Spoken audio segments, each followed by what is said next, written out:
ஐயா நல்லக்கண்ணு அவர்கள் தூத்துக்குடி மாவட்டம் ஸ்ரீ வைகுண்டத்தில் டிசம்பர் 26, 1925ஆம் ஆண்டு பிறக்கிறாரு. தன்னுடைய 18வது வயதிலேயே இந்திய கம்யூனிஸ்ட் கட்சியில் தன்னை இணைத்து கொண்ட அவர் முதல்ல பண்ணுற நல்ல விஷயம் என்னன்னா, ஸ்ரீ வைகுண்டம் பகுதியில் 2000 நெல் மூட்டைகளை களவாண்டு வைத்திருப்பதை கண்டுபிடித்து ஜனசக்தி எனும் பத்திரிகையில் எழுதினார்.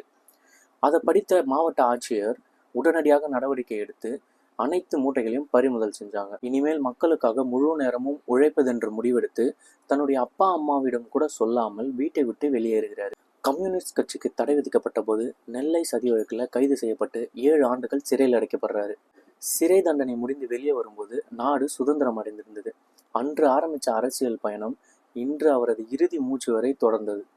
இந்திய சுதந்திர போராட்டம், பொதுமக்களின் நலனுக்காக போராட்டம், விவசாயிகளுக்கான போராட்டம், தீண்டாமைக்கு எதிரான போராட்டம், கனிமவள கொள்ளைக்கு எதிரான போராட்டம்னு தனது வாழ்நாளில் குறிப்பிட்ட பகுதியை போராட்டம், சிறை வாழ்க்கையினே வாழ்ந்தவருங்க. அவரது 80வது பிறந்த நாளை முன்னிட்டு 1 கோடி ரூபாயை வசூலித்து கொடுத்தது கட்சி.